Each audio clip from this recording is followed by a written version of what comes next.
UFC 324. This is the weigh-in recap show, full card predictions, and the betting breakdown. I am looking forward to talking about each of the matchups on this card after seeing the fighters on the scales. So make sure you guys smash the like button. If you're new to the channel, subscribe. Turn the post notifications on and make sure you share the video too. I'll be live for the entire card. Saturday, 5 p.m. Eastern time. We're back on business with the Paramount debut. It feels damn good. So make sure you guys tune in.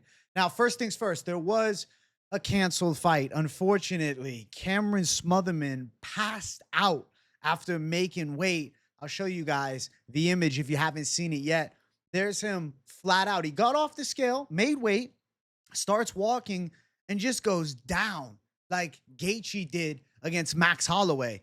Also have a picture of him slowly coming to consciousness. I mean, the eyes were essentially gone as he was like trying to get up, but like could not do it under his own power. Thankfully, UFC staff helped him out. So yeah, his fight is canceled. Him and Ricky Turcios are not going after it at UFC 324. Unfortunate canceled bout, but it is what it is. Thankfully, Smotherman seems to be okay. We haven't heard anything negative from the camp or anything like that. Just weight cut gone wrong. I mean, respect him for making weight and then passing out after. That might be the reason it saves him from getting cut from the UFC. Like if he missed weight and passed out, who knows? He might be stuck fighting in like, Fury FC later on this year and the UFC could have let him go.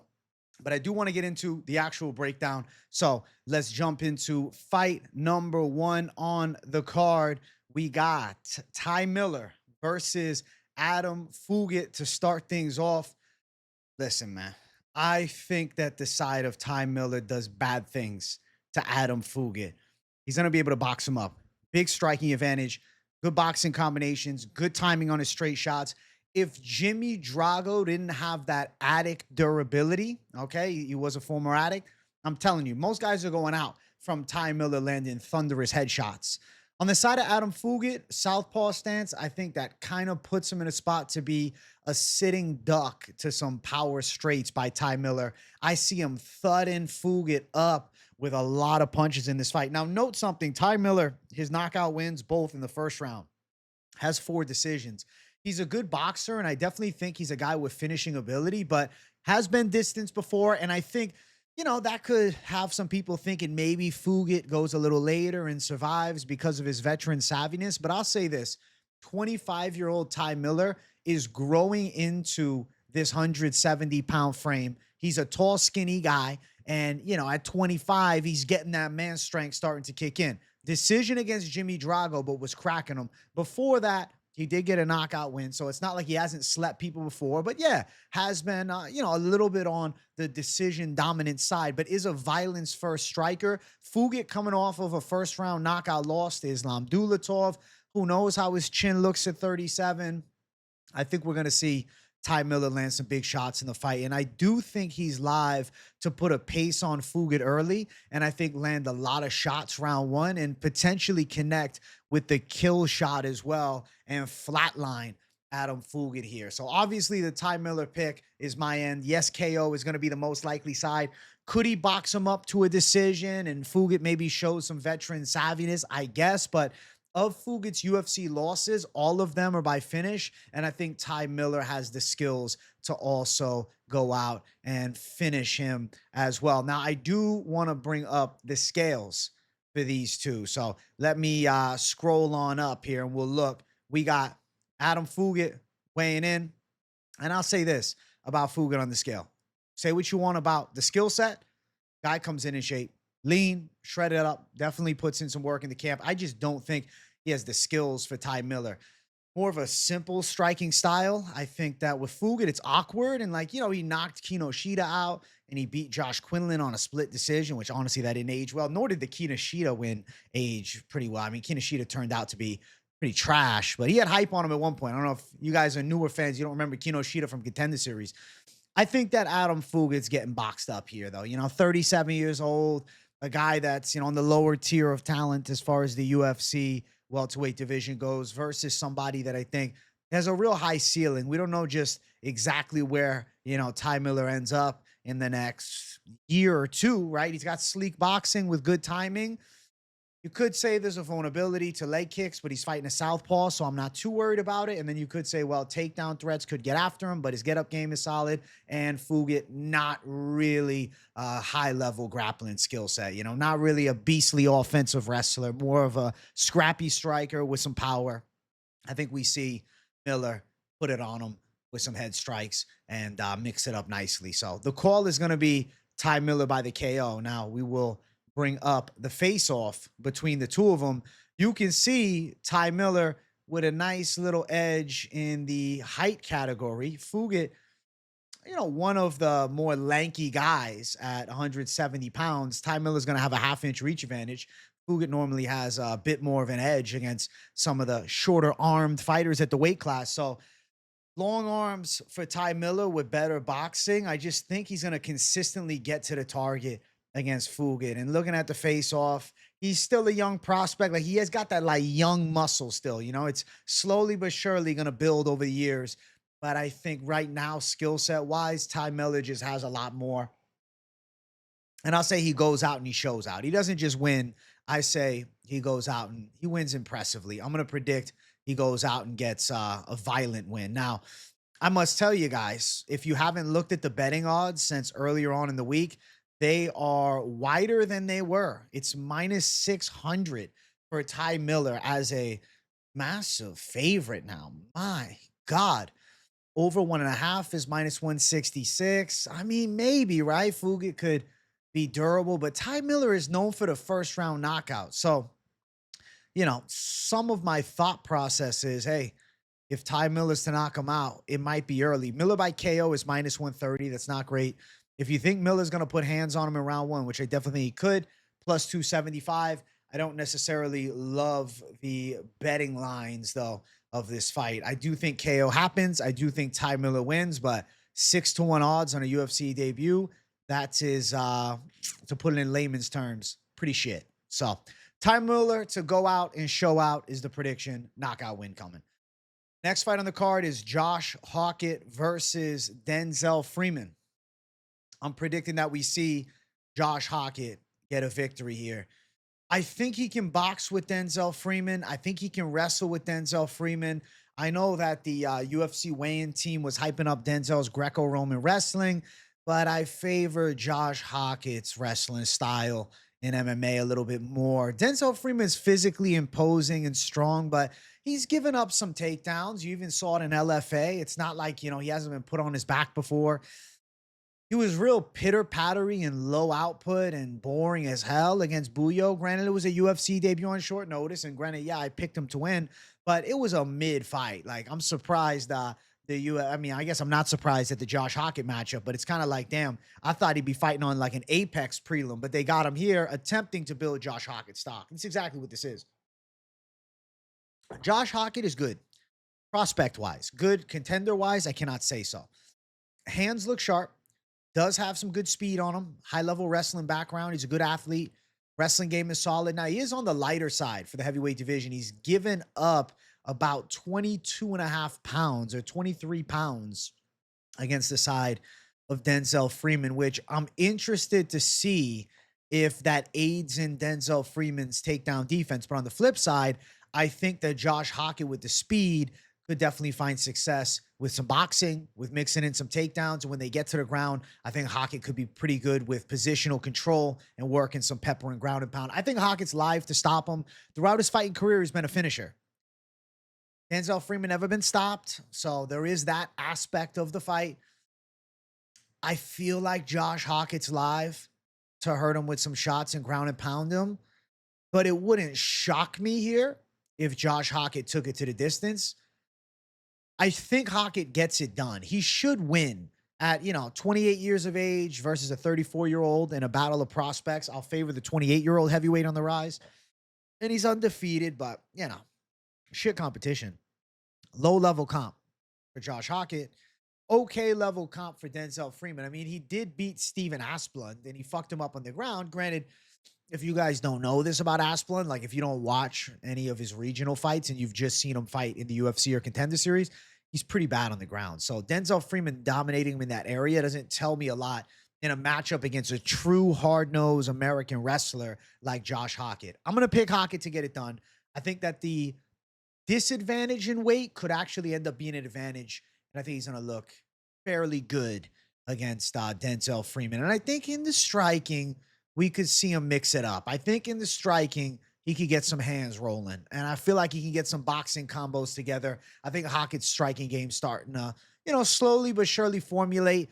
Denzel Freeman, I guess you can give him one compliment, I guess, is that he does have, an okay enough boxing game that he's definitely able to compete with the mix of his wrestling on the feet. But without having the superior wrestling here, I'd say he's the worst wrestler, and that's a spot he normally has an edge.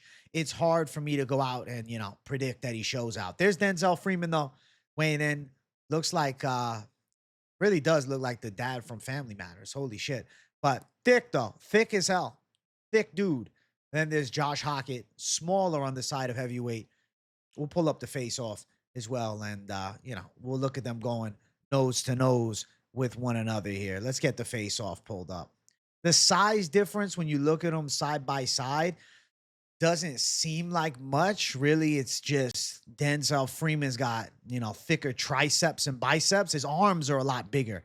And I'd say he's got maybe slight edge in the trap department. But I think Hokit should do all right. I really wonder what Hokit was saying to him. I couldn't make a read, but he was definitely saying some crazy shit, as Hokit's known for. I think we're going to see Josh Hokit do his thing. I'm going to favor him. Even if it goes distance. I'm going to favor Josh Hokit to go out and win. Now, I wasn't crazy about including him in the most confident pick section. That's simply because we got a guy in Hokit who's not only making a UFC debut, but he's making a UFC debut against a fellow prospect who's also 1-0 in the UFC. And, Denzel Freeman's got the wrestling base too. So clash of styles for sure. Hokit is minus 235. Freeman at plus 200. I say Hokit does it. The Colby Covington vibes, the Chael Sonnen spinoff, the heavyweight Covington. Does it go over 1.5? I think it could go over 1.5. I don't know what Freeman is going to look like on his back with a wrestler like Hokit, man. Hokit inside distance plus 105. I'll anticipate Hokit probably keeps the finish streak rolling, especially with the speed advantage I'm expecting on the feet. And then if Denzel Freeman is on his back, I could see him being bankrupt when he gets on his back. If Hokit goes out and wins a snoozy decision, I think it just kind of hurts the stock more than anything else here. For me, the gambling side of this one just didn't jump out at me. I didn't feel called to it throughout the whole week. I was like, this one here just doesn't feel like a, betting side. Certain fights, right? It's the needle more. Say, I want that one. That's a good line. This one is like, yeah, he's a bit of a favorite. He should win. And I think there's advantages for him, but the odds are really wide, and he's only got one UFC fight, and he is a big shit talker, so karma could end up being a bitch. But is Denzel Freeman the guy to end the undefeated streak? I don't think so. I'm gonna go Hokit. I'm gonna go finish. I'm gonna go finish on the ground, specifically either ground and pound or potentially a submission. But I favor the ground and pound. I'm gonna go Hokit to get it done. If it's a boring decision, I'm sorry. Next fight, Michael Johnson versus Alexander Hernandez. This feels like a true coin flip and a half type of fight on this card because I see a pathway to success for Michael Johnson, but I definitely think that Hernandez would be live to rock him in punching range with a good right hand. I have been picking Michael Johnson throughout the week. I've been, slightly favoring the side of his hand speed, slightly favoring the side of his boxing combinations. You look at the guys Hernandez has beaten recently. It's an aging, Diego Ferreira. It's a guy that, really isn't known for striking at all, and Chase Hooper. And then it's like Kurt Holloway, Austin Hubbard. Those are, lesser tier wins. Not that Michael Johnson has beaten a killer's row, but he did take out a good prospect, and he knocked him down too in Daniel Zellhuber last time. Johnson's been around forever. The knock on Johnson is, you catch him with a clean shot to the chin. Good right hand over the top seems to be the flaw in the southpaw Johnson's game. Because Hernandez land it. He could. But on the flip side, Johnson's hand speed could be really annoying for Hernandez. That southpaw stance could be annoying for him. Johnson could really find some success piecing him up with the mid and long range boxing attack.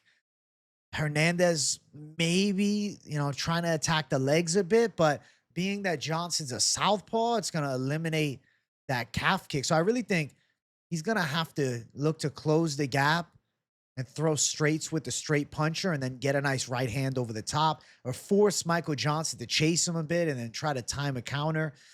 Michael Johnson's always been real sharp. It's just, mixed bag of results. He's 24-19.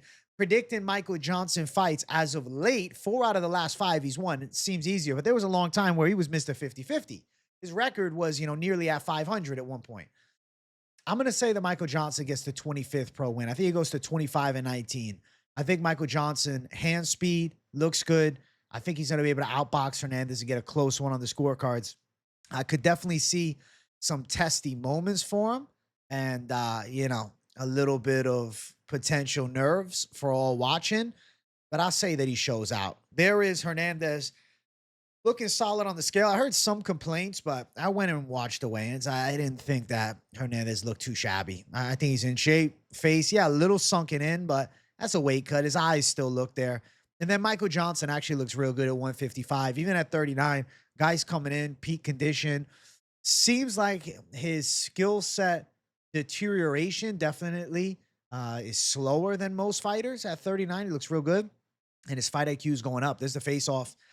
I think it's a good one, man. I think it's a close one. I really do. I think competitive matchup between the two. Now, I predicted Michael Johnson to win as an underdog. We're about to look at the odds, and we're looking at an official flip of line movement. Michael Johnson is now a favorite slightly at -115 over Alexander Hernandez, which is really interesting. I think that it makes sense. Michael Johnson in close territory opens up at +250. It was +120, and now a lot of cash flow has come in. And he went from, the +120 range to the -115 range. Is something shady going on behind scenes, or is it just like pre-fight, day before, the Michael Johnson believers are like, yo, we're throwing down on him. He's an underdog. I don't know for sure. Regardless, my pick has been Michael Johnson as an underdog all week. He is no longer an underdog. What does that mean for the betting side? Maybe you just stay off. Maybe you don't bet it. Now, I think this fight's going to be close. And I could see Michael Johnson getting it done 29-28, 29-28, and then 1 for the other side. So I don't know. I got a hunch that this splitter majority decision could end up being a live D-Gen call, but I emphasize D-Gen call. Johnson to go out and win a decision, +350, big odds for it. Now, if you think Hernandez can find the right hand, we have seen a lot of power from Hernandez lately. He does have knockout ability. His early UFC run, his debut, he knocked out Benny Dariush. So there have been glimpses of that power over the years. Could he catch an Adrian Michael Johnson? Sure. But Michael Johnson is still real fast and it's tough to beat. He's got good timing on his straight shots. I think Michael Johnson is going to do okay here. I'm backing with the Michael Johnson side to go out and get this one done. I'm going to say he gets a competitive decision, landed some sharp straight punches, avoiding Alexander Hernandez's heavy right hand, and winning a close back and forth fight with some testy moments. I'm going to go with the nearly 40-year-old UFC veteran to get it done. It was an upset. It's no longer an upset, but that's the side I'm riding with. Next fight. We got Alex Perez versus Charles Johnson. I've been picking Charles Johnson all week, and he's been a confident call from me. And what do you know? Alex Perez comes in at 128.5. He misses weight by 2.5 pounds here, and he looked terrible on the scale. We'll bring up the scale in a moment, but I do want to talk to matchup. Charles Johnson distance striking is an element to this fight that I like a lot. Perez, he's a good stand-up fighter. He's got good boxing pressure. He rips heavy low kicks. He's got pretty good hooks and range and has underrated punching power. But Charles Johnson is a sharp kickboxer from distance. Now, when I say sharp, not necessarily like the snappiest kicker to the body, but good from the outside, heavy straight shots, can time his punches pretty well, good chin, good recovery ability, good cardio, solid wrestling defense. Charles Johnson is a tough out for anybody at 125 pounds. Dude knocked out Joshua Van. Dude knocked out Lawner Kavanaugh. The only recent loss is Ramazan Timurov, who tested positive for PEDs, and Johnson won that third round. So, you know, Charles Johnson is very rarely losing third rounds. I mean, if you really look, you dig back a while in Charles Johnson's career, I mean, he's a third round winner, even digging back to the Durden fight in 2023. Seems to have really found his stride over the past couple years. At 35, he's like hit a late prime, and you got somebody in an opposite position. Okay. Alex Perez is 25-10 as a pro now. Understand, he's got a lot of cancel fights too that you can see, but look at what we have here. 1, 2, 3, 4, 5, 1-5. Okay. Across the last 6. That's rough, man. That's rough. That's a bad look. And it's a Nicolau win in 2024, and we know Nicolau's not all that. Granted, good opposition. We have to be honest here. The quality competition is definitely real for the side of Alex Perez, but consistency and quality results have not been a thing. And then you have him looking real shitty on the scale. Hard to feel confident in an Alex Perez here. I think that we're going to see Charles Johnson show out. Now, I've heard the George Washington comparisons or Thomas Jefferson. I was thinking Benjamin Franklin. Okay, the hair, maybe he'll probably cornrow it up. But holy shit, man. Charles Johnson hair. Respect. Respect to the hair. Respect to the hair. It's a unique style that he's rocking with. Very bald on top, kind of a Kimbo Slice-ish. Man. And then Alex Perez looked horrible. Dude, Alex Perez missed weight and looked terrible on the scale. I don't like his chances. I don't think Alex Perez's head is in the game either. You can see the face-off between the two. Johnson a little bit taller than him. Going to have a nice 4.5-inch reach advantage to go alongside of the height advantage. I think we're going to see Charles Johnson do well. You can see the hair's braided up there. I'm thinking Charles Johnson finally puts it on. Finally breaks past that, 15 mark. And with a win here, gets a fight inside of the top 10. And this is also a guy that has a win over the current champ. So there's definitely some power that Charles Johnson is going to have moving forward in getting a more legit contender fight. And I will emphasize this. My hope for Charles Johnson with a win here is that Charles Johnson will then be awarded a 5-round fight. Because I'm telling you guys, Charles Johnson is a nightmare fighter in 5-rounders. We just ain't seen it yet. But I think we're very live to see it soon if he's able to beat Alex Perez, which I anticipate he's going to go out and do. I'm going to bring up the odds here. And surprisingly, I'm looking at the lines, regardless of one of the worst weigh-ins of the day, Charles Johnson is still minus 170. I thought the odds would start to shift towards minus 195, minus 210. Like, I thought the odds were going to start going the other way. No, Johnson has stayed minus 170. I think he's very live to win. I'd be rather surprised if Alex Perez goes out and beats him. I think Charles Johnson's a hard matchup in general, and then Perez not looking good gives me a little more confidence. I think Charles Johnson is ready to change his life, and that's what this victory does for him here. Now, method of victory is tricky. We don't know where Perez is necessarily at, right? He looked terrible. Does that tell me, okay, he gets knocked out? Does Johnson chin him at plus 425? Does Johnson sub him at plus 350? I mean, there's a possibility of Johnson getting the stoppage. Inside distance is plus 170. Perez a hard guy to stop. I mean, granted, he's not a hard guy to finish with sub, but he's definitely a hard guy to knock out. Plus 170 for the decision for Johnson. You can have some fun trying to chase those odds, right? But for me, how I look at it, I'm like, all right, minus 170 is easy to two-leg in a parlay, or it's easy to just say, fuck it. I'm going to go straight after Charles Johnson at minus 170 because I think he should be a bigger favorite than this. Even though he's the older fighter, he's 1,000% the more primed fighter between the two. And I'm going to say that Charles Johnson absolutely shows up here at UFC 324, breaks into the top 10, and big fight on the horizon, man. Definitely. A Brandon Royval fight, main event, fight night at the Apex, 5 rounds. That sounds pretty good to me. Give me Charles Johnson for the dub. Let's keep running. Next fight on the card, Nikita Krylov versus Modestas Bukauskas. Modestas Bukauskas is going to wreck Nikita Krylov. Nikita Krylov's done, okay? People are holding on to hope that Nikita still got some juice left. I'm telling you guys right now. I'm emphasizing it. I've said it all week. I'll tell you here if you ain't heard it. Washed. Knocked out back-to-back badly. And this is a guy that was known for some durability earlier in his career. The chin is gone. The fight IQ with the chin going away. The injury he had that forced the surgery, forced the layoff. Nikita Krylov is not the same animal that he was back 3 years ago. Modestas Bukauskas, he's evolved. He's gotten a lot better. Now, do I think that Modestas Bukauskas is going to beat Alex Pereira? No. Do I think eventually he's going to run into some trouble in the top 15? Yes. But I think he passes the test of an aging Nikita Krylov. Bukauskas has shown consistent improvements. He's got power in both hands. He's very athletic. He's got good boxing, right? Not like Ilya Topuria stringing combos together, good boxing, but good light heavyweight boxing pressure, power in his hands with aggressiveness, walks people down pretty well, can wrestle defensively pretty well, can wrestle offensively well, solid enough ground game. Krylov probably going to look to grapple. His striking's been looking slower than ever before. I think Modestas Bukauskas is going to hurt him bad.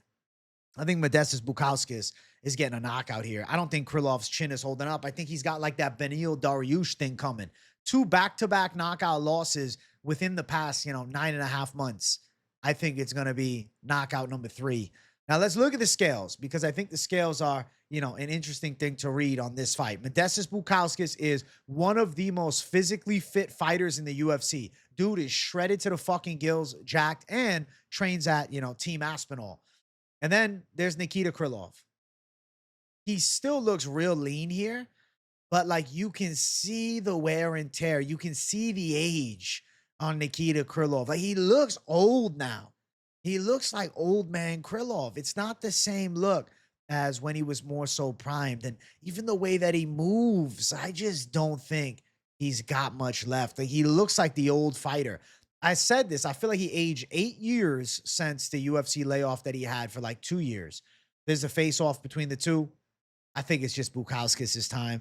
I think Bukauskas does well. I think he's going to rip some big shots, get some, danger through the guard, put some pressure on Krylov, counter that lazy jab that Krylov's been throwing. And I think Krylov is going to end up shelling up as Bukauskas is landing some big power shots. It should be W City for Modestas Bukauskas. I really feel like if it went the other way, I think I'd be like genuinely on the surprise side. Like Nikita Krylov is a guy that I think is really past it. Maybe, I am on the side of a Nikita Krylov doubter, but I don't think he's got the juice anymore, man. Even the way that he walks when he gets into the, face-off, I'm like, this Nikita Krylov is just telling me that he's done for. I just really think we're looking at a wash fighter. I've seen it before. I don't know. And I think I'm seeing it here. So I'm going to say Bukauskas KO. I don't know why Bukauskas is minus 134. He opened up at 2-1 odds. People like Krylov as an underdog. I think that they are living in the past. I think they're living in the past, man. The present tells me that Krylov is done for and that Modestas Bukauskas is going to bust a fucking hole in him with big shots on the feet. So give me Bukauskas all day. Minus 134. Krylov plus 114. Looking through the rest of the slate, Bukauskas by KO is plus 130. I think it's rather live. Bukauskas KO round 1. This is more D-Gen, but I'm curious. Plus 375 now. But you don't have to chase any of those odds. Like, sure, you can make 3-1 money, but you can just moneyline Bukauskas. And if Nikita Krylov happens to go the distance with him, you're still good to go. If Bukauskas decides, fuck it, I'm going to showcase some jiu-jitsu skill on this one. Krylov's giving me an opener on the ground. He rocks. Maybe he rocks Krylov and Krylov gives his neck. Like, there's a possibility of that. Bukauskas by sub is plus 800. I'm not saying go chase that, but it's not like Bukauskas is a bankrupt grappler. So I do think that the Bukauskas money line side is absolutely the A side at minus 134. And I think he goes out and he shows out here. So Bukauskas, my pick all day against Nikita Krylov. Next fight on the card, we got Ateba Gautier versus Andrey Pulyaev. My prediction here is Ateba Gautier. I think he's going to be able to put a lot of pressure on Pulyaev. the physicality advantage to show itself. I think Pulyaev is going to struggle with mixing it up in boxing range. Now, Pulyaev is a pretty sharp striker from distance. When he has time to get in his rhythm and flow, he works well from the outside. Beat Nick Klein last time, but if you guys remember, Nick Klein was having his way with Pulyaev early in that fight, and ultimately couldn't get him out of there. And Pulyaev eventually finding his range, finding his target, and doing some good work. But Ateba Gautier to me is live to go out, land a big shot, and just absolutely put Andrey Pulyaev away. I don't know quite what Andrey Pulaev's chin is going to look like here with a freak like Gautier. You have to just trust in the Gautier punching power that seems to be in the one-of-one category. He sends fear through opponents. Now, I will emphasize one point. Treston Vines, meh. Robert Valentin, meh. Medina, meh. Right? Naito, eh. So he hasn't really beaten anybody good. I guess the biggest win he's had is Ultimate Fighter finalist Robert Valentin. And all of these guys, besides Medina, really, the past two, they've been terrified of Gautier. I don't insist that Pulyaev is going to be scared. I think Pulyaev is going to try to create some space, get some shots off from the outside, try and use his, sharp shooting, distance striking. Pulaev's good. I mean, he's a guy that you can pick against some of these back enders, but I think here with the wrecking ball of Ateba Gautier, the style is just going to get overly pressured and then like stifled and smashed. I think Ateba Gautier is going to patiently walk down Pulyaev. I think he's going to catch him with a big shot, and I do think he's going to knock him out probably in the first round here. Gautier also, he comes from the combat sambo background, so it's not like, he's bankrupt in martial arts skills and is just some wild puncher. So, something just to put in the back of your mind is he has a base of combat sambo. It's not like he's just some wild slugger. Now, looking at these scales, we'll check them out. Andrey Pulyaev, definitely on the skinnier side. And I think, the big physicality advantage for Gautier will show itself with Pulyaev being more of that lanky, kickboxer's build. And then we got Gautier looking thick, wide. Honestly, though, he looks 23 when you look at him here. Babyface Gautier from this angle, but usually he looks 29. And then we got the face-off between the two of them. Pulaev's tall, though. Pulaev's freaky tall, man. They're both listed at 6'4". I think Gautier is more 6'2.5". Pulyaev is a full-size 6'4". Still, though, Gautier with the range advantage.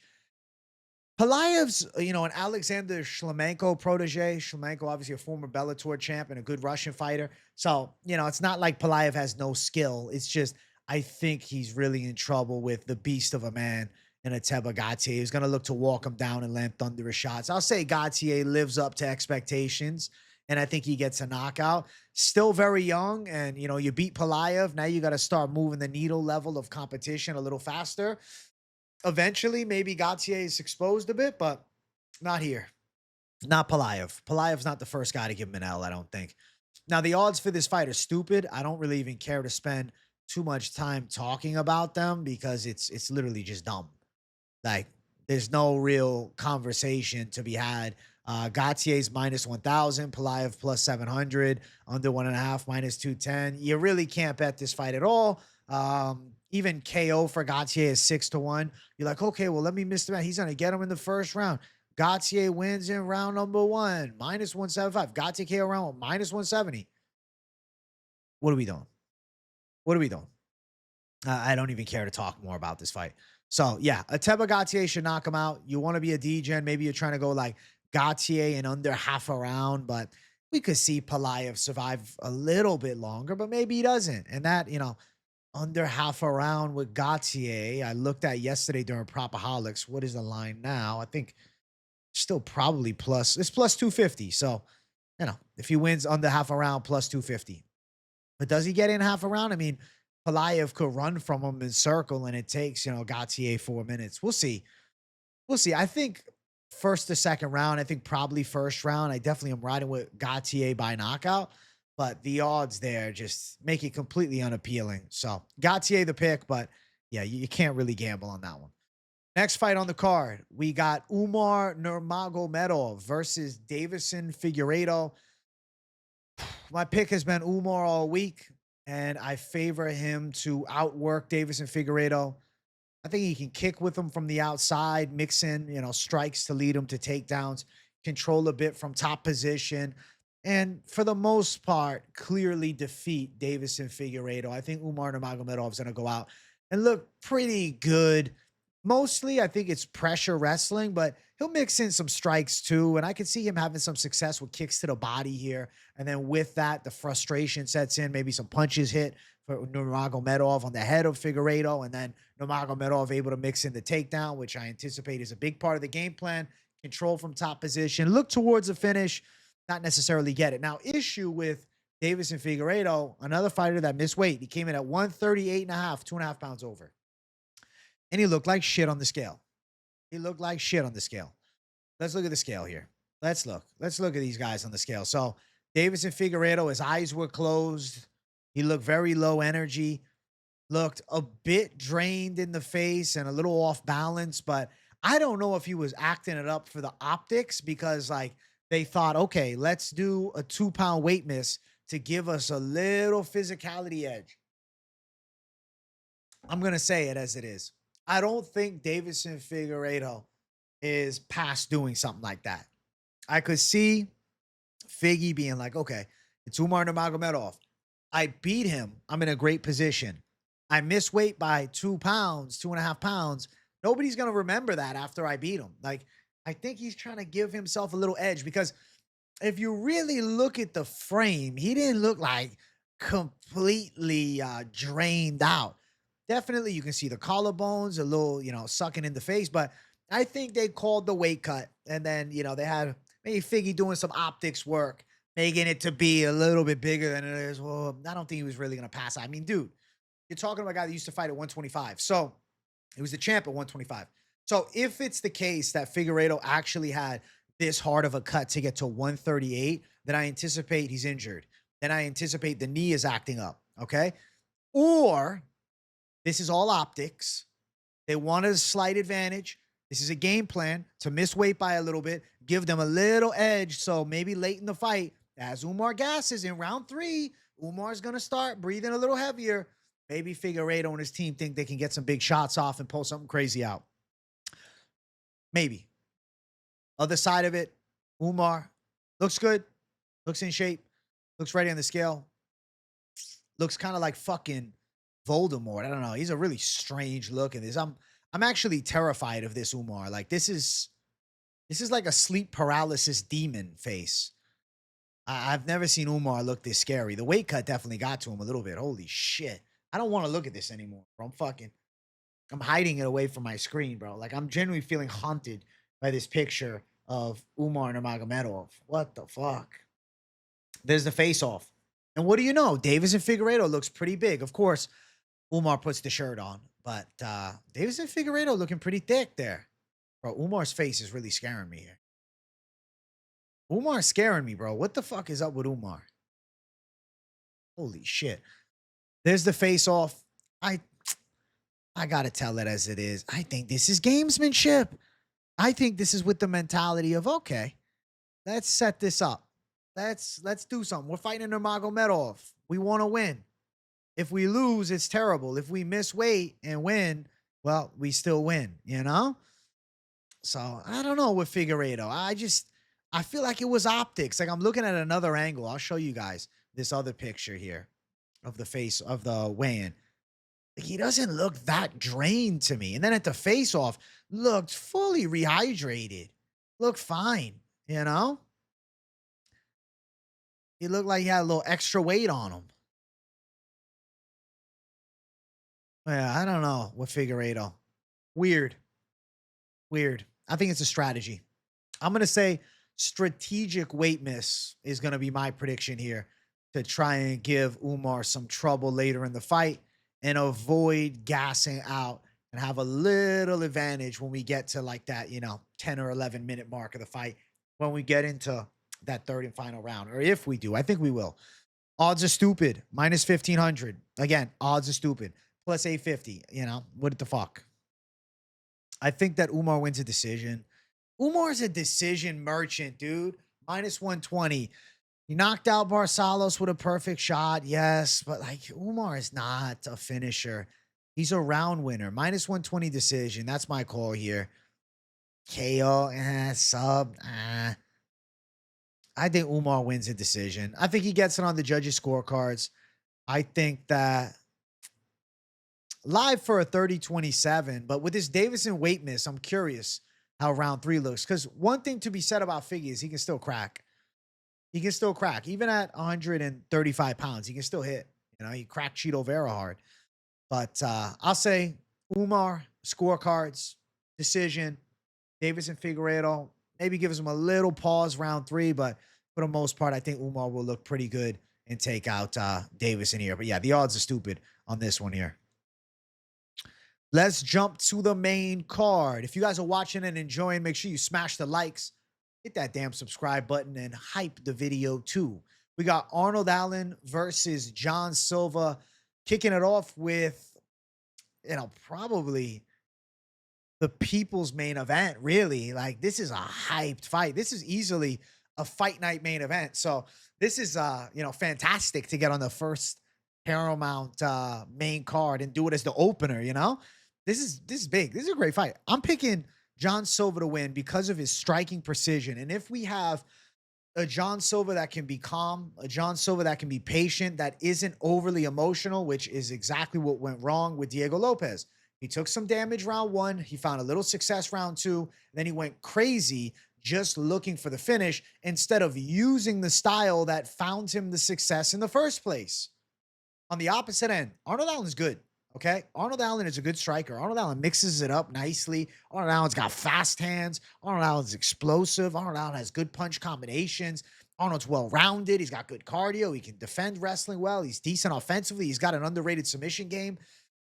But I think Arnold Allen's going to be caught with some right hands by John Silva down the center. I think Allen, as he looks to close the gap and throw some hard shots, Silva can counter the attack. And I think Silva's going to look sharp. I will tell you, I think most of us are sick of the, you know, John Silva press conference antics.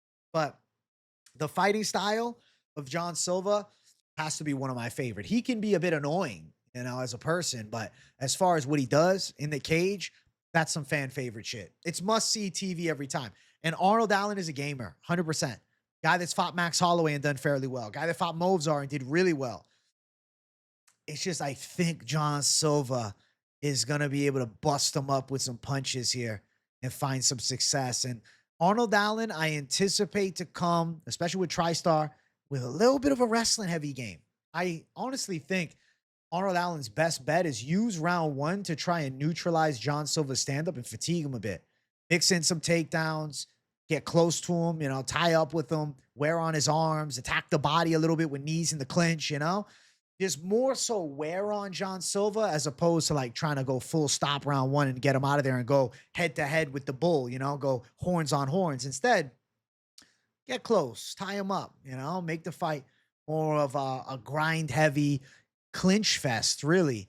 And, you know, mix in some body work and slow the beast down of John Silva. I think that's what Arnold Allen will probably try and do. I expect him to shoot some takedowns. I'm curious to see the evolution of John Silva's ground game. We saw Diego Lopez mount him and beat the shit out of him, and he looked bad from there. Granted, Diego Lopez is, you know, he's known for the striking, but he's a jiu-jitsu coach, first thing. I don't know if Arnold Allen has the same capabilities when it comes to, you know, the athleticism and grappling to like get to a mount like that and just completely control John Silva. And then you look at Diego Lopez, as explosive and powerful as he is on the feet, and he did knock John out. John Silva had him badly hurt in round 2, and, you know, 99% of guys at featherweight are going flat out to the John Silva clean shot to the chin. And as good as Arnold Allen's durability normally is, we've seen him put down before.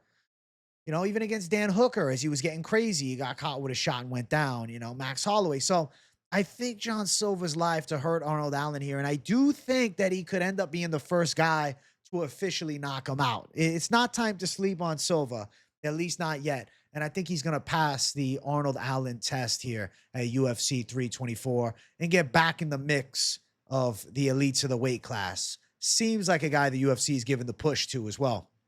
There's John Silva flexing with the commission, looking like a normal John Silva does, in shape. ready to go. On the opposite side, there's Arnold Allen. This is, I think, the battle for the best, spectrum fighter on the world, on the spectrum, the TISM. This is what John Silva said. Two of them with TISM going after it. Let's see. Let's see who gets the crown. Let's see who gets it.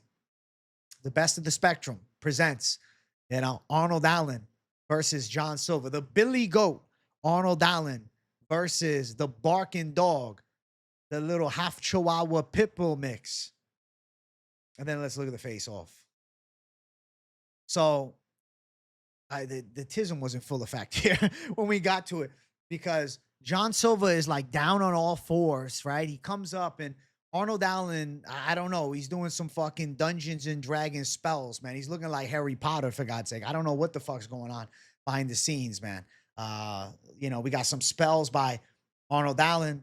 Shit got weird at the face-off. It was a strange face-off, to say the least, okay? But, yeah, I thought it was, in good fun. I like that Arnold Allen did something instead of just stand there. And then we're looking at the betting lines for the fight, okay? Let's check out what the odds have for us. John Silva minus 235. Arnold Allen is a legit test for him. I don't think these odds are correct. I think John Silva should be more so of a minus 170 or minus 150 favorite. I think the line should be closer for sure than it is with, the minus 235 tag.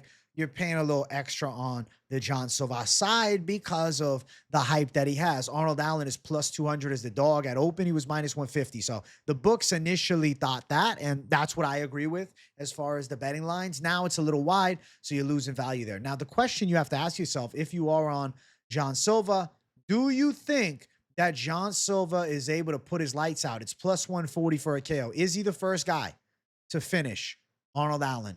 Does he put the lights out of Arnold Allen? Tough. Real tough. I'm going to lean yes. I'm going to predict he does, okay? I'm going to say that he pulls it off. Now, if you're thinking Arnold Allen, I've heard, on the, I don't want to say the rumor mill, but the thought of the potential submission outcome. And we can see, I don't know, man, the image from the future that's going around the MMA media sphere is rear naked strangle for Arnold Allen. We'll see if that holds true fight day. If you like Allen by sub, it's plus 1,400. That was in the What the Fuck UFC 324 video of mine. If you guys haven't seen that new series, you guys should watch it before the big cards. Plus 1,400. Maybe he locks up a sub and pulls out some crazy shit. But my pick is Silva. I'm not crazy about the money line. I'm not crazy about the parlay piece. I'm really not crazy about the knockout prop. Genuinely, this is a fight that I want to sit back, relax, and just fucking enjoy high-level featherweight MMA, and we see which guy is poised to fight close to a top contender fight next. If it's Silva, it's top contender fight next. Most significant, let's see. Any significant strike totals? 52. I don't like this. Allen land at least one takedown. It's plus 175. I do think Allen's live to land one takedown. If somebody's feeling like betting an over half a takedown for Arnold Allen, I'm going to say on the side of yes, he lands at least one takedown. That'll be my Mystic J call on the fight here. We'll see. We'll see. But the pick nonetheless, John Silva. I'll predict he's the first guy to stop Allen. I kind of feel like we could see it in the second round. Starts finding the time in round one and some big shots landing. Round two, the volume starts adding up, and Arnold Allen ends up getting put away. The call is John Silva. Next fight on the card, the ladies going after it. Natália Silva versus Thug Rose Namajunas. I've been picking the side of Natália Silva, as, I'm assuming the masses are. I think that her versus Valentina Shevchenko is on the horizon for summertime this year, and maybe even the White House card, depending upon, timeline of return after this one. Granted, you could say the same. If Thug Rose wins, especially because we're at the White House, I'm sure they'd want to put an American in a title fight there. I'm going to say Natália Silva's speed and timing and her stand-up is too much for Thug Rose. Natália she's a sharpshooter on the feet, but not a sharpshooter like snappy kickboxer from range, but an accurate puncher that throws flurries and good body kicks and circles well and forces girls to chase her and can be frustrating, and also has a good grappling game and has freaky speed, and her ability to string shots together is nice.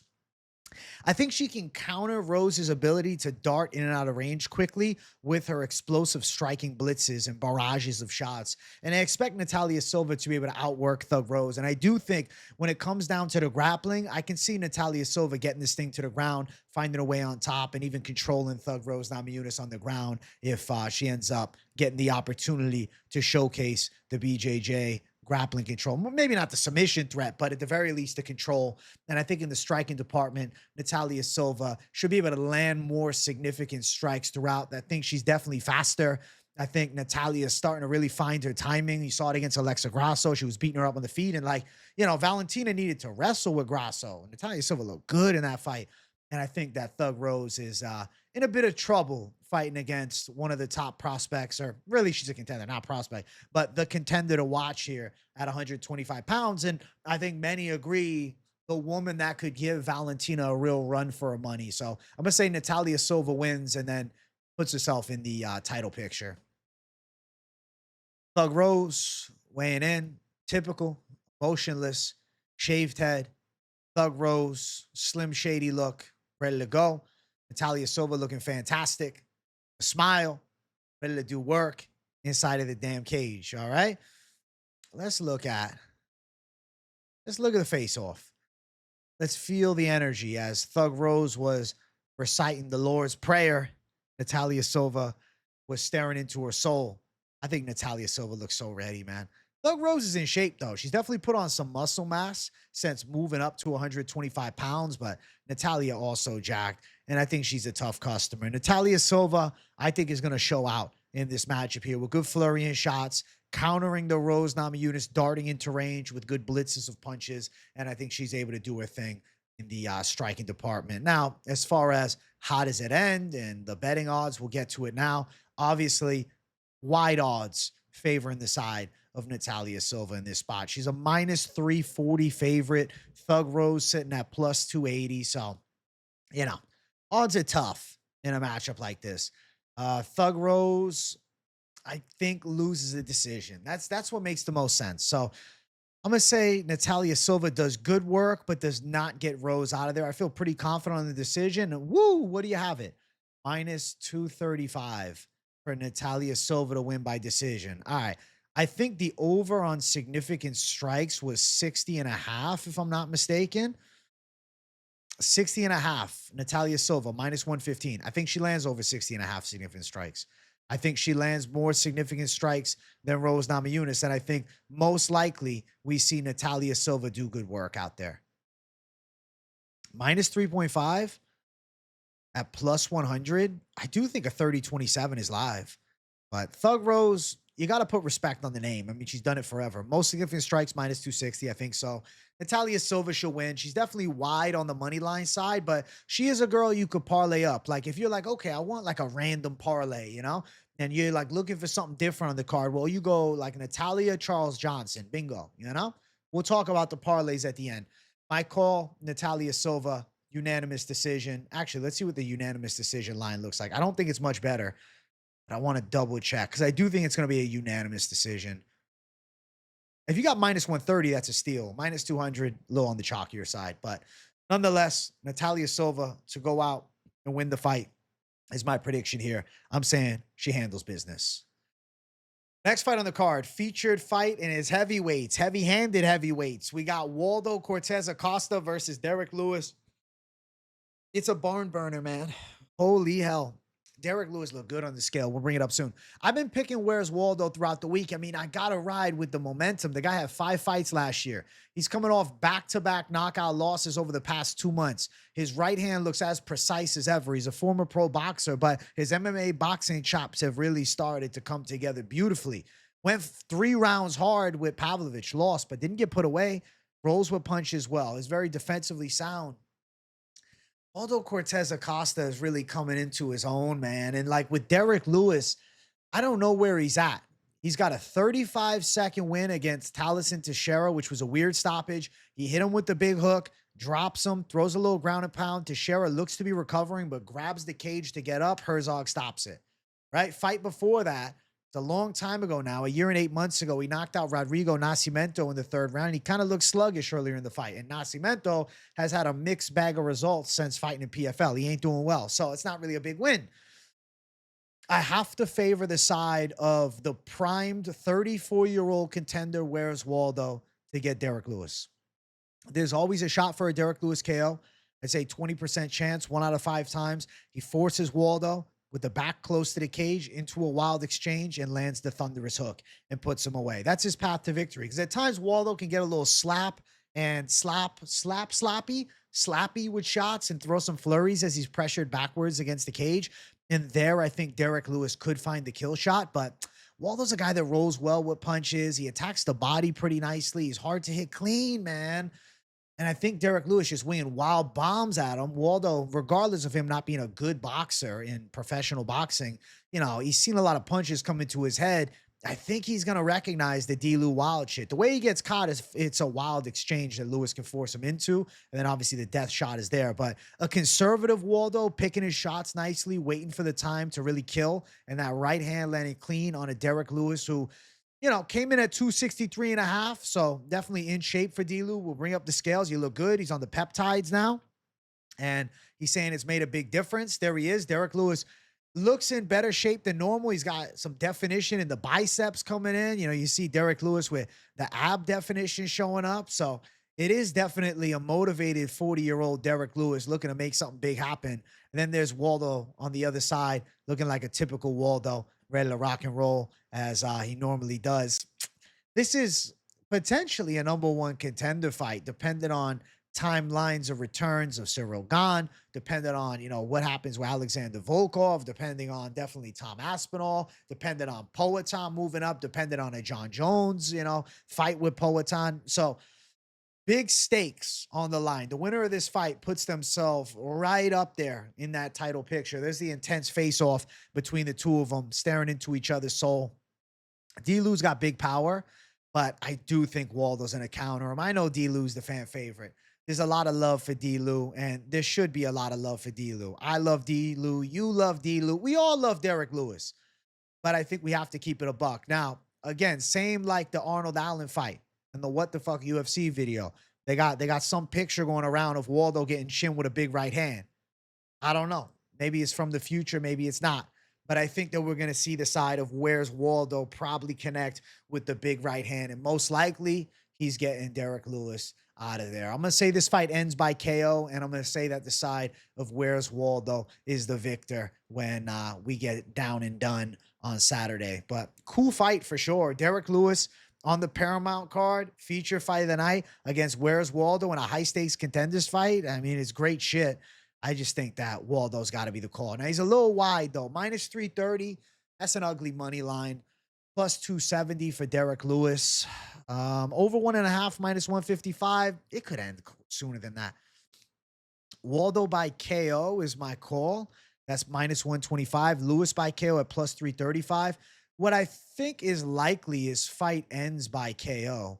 The fight just ends by KO is minus 250. I know that tag isn't really good, but I think this happens. Like, I think somebody's getting knocked out. I favor Waldo knocking out Lewis, but if you were feeling like, oh, I can see D-Lew catching him, but maybe Waldo does, you know, you see a pathway for some wild shit to go down between the two, because I don't think we're going distance. I don't think this is Ngannou versus Lewis too, okay? I don't think it's a snooze fest. I think it's going to be a good striking match. Minus 250 for the fight ends by KO, I think is live. And I'm going to say Waldo's the guy that goes out and gets the stoppage. But minus 330, that's wide on the money line. That's wide on the money line, man. I'll look at the significant strike totals, but I feel like I don't really care to do it for this fight here. Let's see. Over 29. It could be less than 29. That's risky. At heavyweight, nah. Lewis 19. It could be 1, you know? We shall see. I'm going to say the fight ends by knockout, and I'm going to say that Waldo is the victor at the end of it. But, you know, the fan side of me, I'd be lying if I told you it wouldn't be cool as hell to see Derrick Lewis land a thunderous bomb and put Waldo away. get himself on the White House card, and potentially somehow find himself in another championship fight. So that would be like the pipe dream result. We ain't living in the pipe dream. We're living in the real world. And I think that Where's Waldo wins by knockout. Let's keep running. Next fight. Co-main event of the evening. It's Sean O'Malley versus Song Yadong. My prediction here is that the Sugar Show shows out. Sean O'Malley's distance boxing advantage is vast here. He's a lot quicker with his hands and he's a lot quicker with his feet than Song Yadong. Song Yadong's best chance is red zone striking, real close range, ripping big hooks on the inside and mixing in some grappling. Sean O'Malley just spent 2 camps working on grappling and wrestling specifically to defend against the best chain wrestler in the UFC bantamweight division, maybe in the UFC of all time, you know? I don't think that Song Yadong is going to be able to wreck him in grappling. I've heard the, oh, Song's grappling heavy. He's going to come out and showcase it.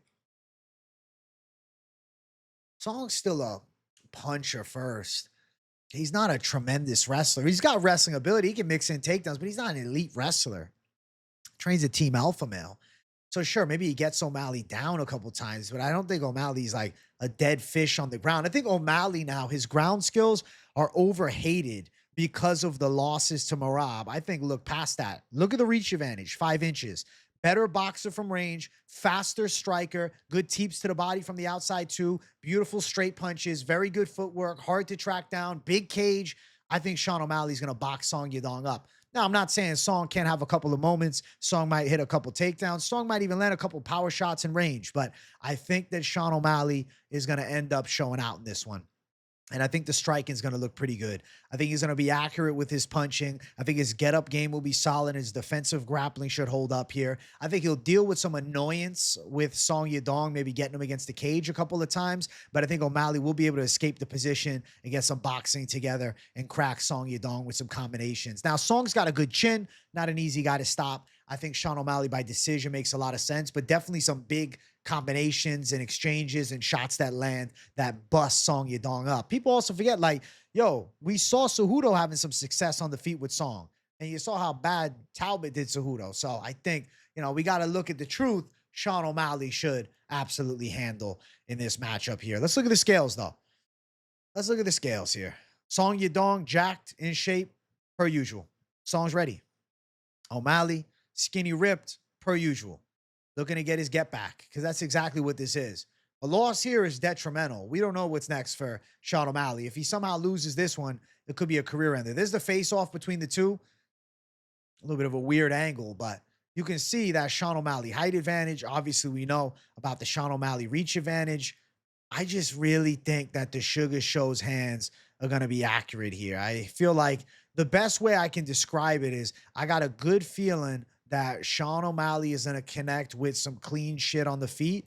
And I think that ultimately Song Yadong is going to struggle with the O'Malley precision. And I think he's going to struggle with the overall, like, O'Malley quick hands and speed and footwork. And I think he'll be surprised by the grappling defense. Let's zoom in here. I got a picture for a different face-off between the two of them. Just add a little bit more.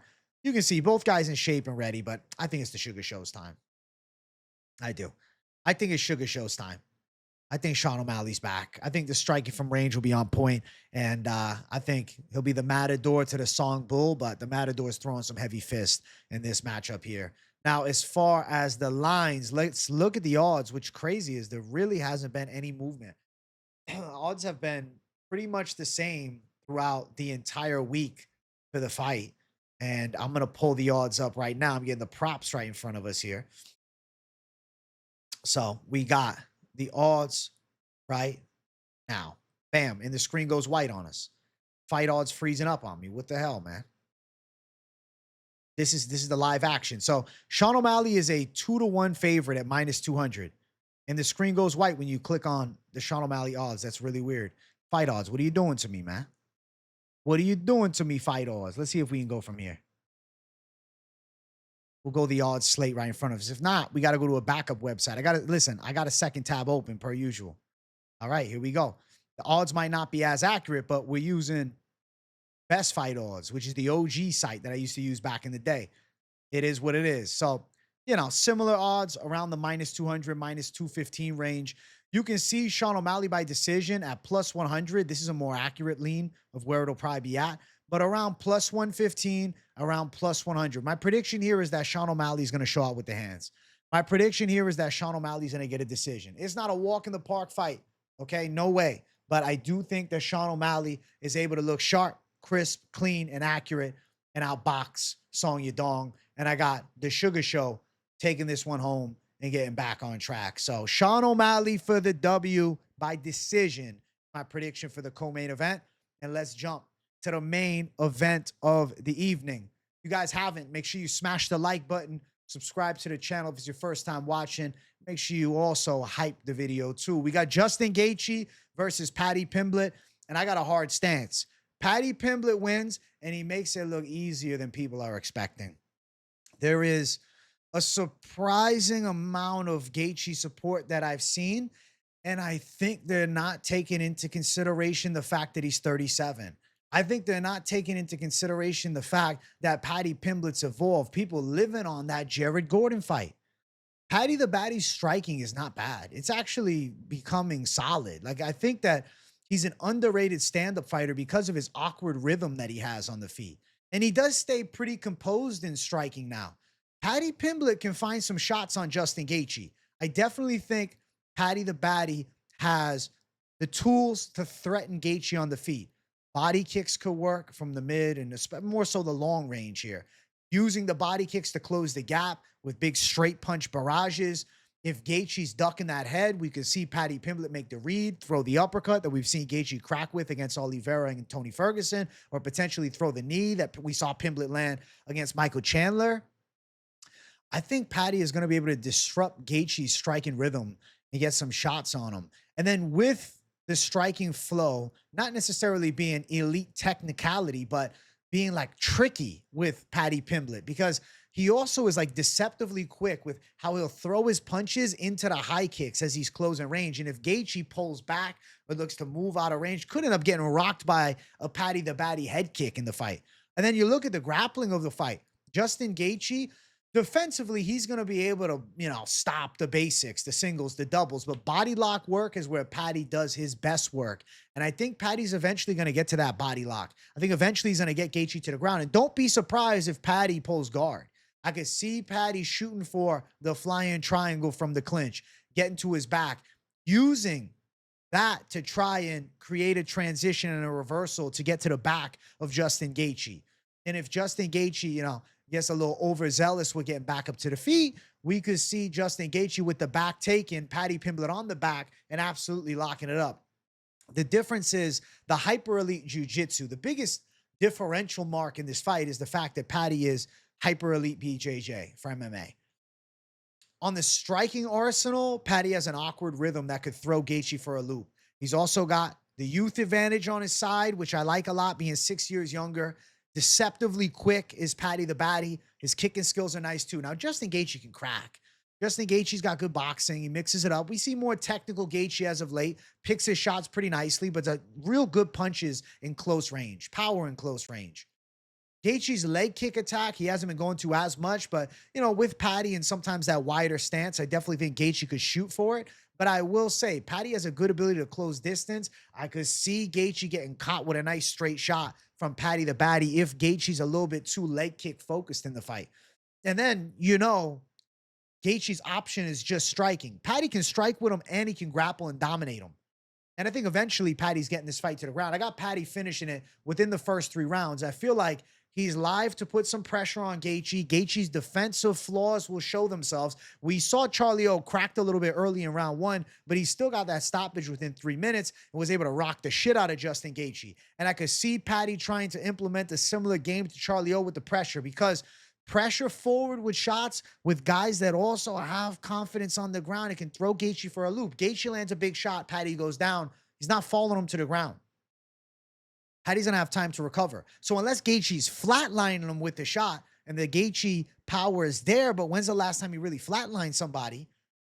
Paddy the Baddy should eventually start finding the target and is live for the kill shot to land and could hurt Justin Gaethje on the feet into a club and sub, which I think is a best case scenario for his career. My prediction is Paddy the Baddy by sub. Don't get it twisted. But I do think You're going to see the improved striking game from Paddy. And I feel like he's going to show out in this matchup and get a lot of respect put on his name after this one. There's Paddy the Baddy, shredded up, ready to go. Goes from Paddy the Fatty to Paddy the Shredded Freak here, looking lean and ready. Justin Gaethje weighing in. Last man to weigh in as well. You can see a little bit of, fatigue on the face. He looked, I don't know, I felt like he looked a little strange at the weigh-in earlier. Maybe it's angles only, but the other angle of him, you can see it here. This is probably the picture that will be on the thumbnail. His eyes look real weird there. I don't know. Something to be said about it. I'm going to pull up the actual face-off between the two. Let me shrink it down and zoom it in. You can see them jawing at each other. Paddy was giving Gaethje a hard time about his weight cut, saying that he didn't look good. See Paddy and Gaethje looking about eye to eye here, height-wise, but I will tell you, Paddy was barefoot. Gaethje had the slides on, so Paddy might be a little half-inch taller than Gaethje, but they're pretty much about the exact same height here. I think the difference of physicality and grappling, though, could certainly show itself with Paddy definitely having the edge, and not only the grappling skill, but I think even in the grappling strength, that'll be a big element of the matchup too, because I anticipate at some point they are going to hit the ground. But yeah, there's the face-off. Justin Gaethje was very reluctant to answer questions about the staph infection, even stormed off, or really maybe crashed out is the right word, even crashed out on that Portuguese reporter that was asking about it. He mentioned like HIPAA, he doesn't have to tell him about his health or anything like that. But I do think Gaethje was battling some staph throughout camp. Last man to weigh in, seemed like a difficult weight cut. I think it's Paddy's time to shine. I think Paddy gets a stoppage, and I think Paddy looks pretty damn good doing it too. And I expect, a bit of a one-way traffic type of matchup. Let's check the odds out, and thankfully, we got fight odds working for us here. All right. Paddy minus 250 as, a pretty large favorite. Now, it's actually grown. It was minus 225 earlier in the week. I anticipate the fight within the first 3 rounds to end. And Paddy the Baddy wins inside of the distance, minus 175, minus 135, a lot better if you have that option. Paddy by submission at plus 110. Official call, Paddy by sub. Less likely he gets the KO at plus 375. Not impossible, but I would even anticipate club and sub over just a straight knockout. Now, I do think Paddy gets it done within the first 3 rounds. I even feel the first 2 rounds. Pimblett 1 and 2, plus 175. If you like Pimblett 1, 2, and 3, you got plus 120. And I do think he's going to get a stoppage around that time. Now, if you want to go Mystic Mac mode, what's Paddy by submission in round number 2? Let's see. Paddy submission, round 2, plus 575. Round 1, plus 525. Round 3, plus 650. It could be round 1, but I guess I'm going to give Gaethje some credit that he's going to be able to survive the onslaught. But I definitely think there's a chance Paddy gets to him earlier. And I know people say, oh, but it took him 3 rounds to handle Chandler. Yeah, but Chandler was running from him after getting his shit rocked on the feet. People seem to forget Paddy has some punching power. Had Tony Ferguson rock bad in their fight. And granted, it was a corpse of Tony, but fair. But he still rocked him. Landed a beautiful knee with Chandler was busting him up. I think Paddy the Baddy is ready to show out here. Minus 250 as the favorite. I think a deserved tag. And I'm confident that Paddy the Baddy becomes the interim UFC lightweight champ. And then most likely it's an Ilia Topuria fight up next. Maybe on the White House card, which I think would be the right option. Obviously, if Gaethje were to win, another American, yes, they'd want to put him at the White House. We'll see what happens. We're hearing the rumor about the McGregor comeback. I don't know if that puts Paddy in the running mill as the interim champ to fight McGregor. Not saying that definitely happens, but you never know with the McGregor sweepstakes what the hell goes down, even though my confidence is not crazy high. McGregor's actually making a comeback. I've said it for like a couple years. I always felt like him and Paddy would be a cool fight because it could be the passing of the torch, but I wouldn't really want that at the White House. I'd rather see that in the UK. And, they do it in a stadium over there or something like that. But irrelevant to this one. Paddy the Baddy to show out and finish Justin Gaethje. Confident call for me.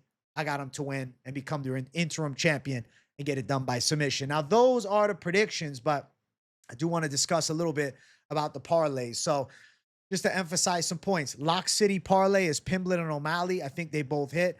some other options you can mix in. Like we saw Charles Johnson look really good. You could go Charles Johnson, Paddy the Baddy at plus 129. Also on the money line show. That was the 2-leg parlay, right? That one seems pretty damn good.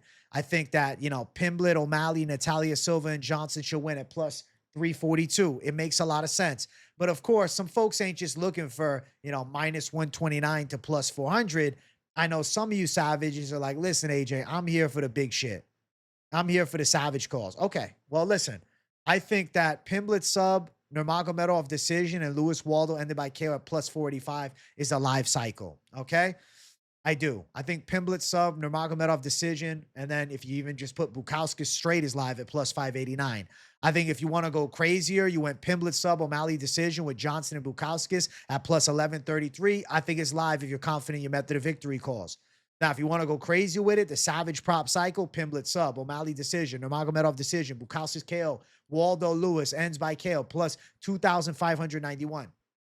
That's what I'd call D-Gen savage mode. And that's why, it's the savage prop cycle at the end. But, not an impossibility of sorts to see it coming through. Another person you could consider throwing a line on, like maybe you're feeling like Natália Silva should show out. You're like, yeah, I like Natália Silva by a decision, but I'll tell you, it's in the minus 200 range, which isn't great. Natália Silva, Lewis, and Waldo fight to end by KO. Let's see if we got it here. Ends inside distance, under 2.5. They don't have just fight ends in KO on best fight odds. Let's find it here. Minus 250. It's around this. Bam. Plus 107. That's not great. It's not great. I'm just looking at the line. I want to see what a 4-leg with that would be. And then Pimblett via sub around there. Mali via decision, which I think makes sense. I also think people are going to be bamboozled into thinking Umar is definitely going to finish. But I'm telling you, it's a calculated weight miss by Figgy. It's a calculated weight miss by him.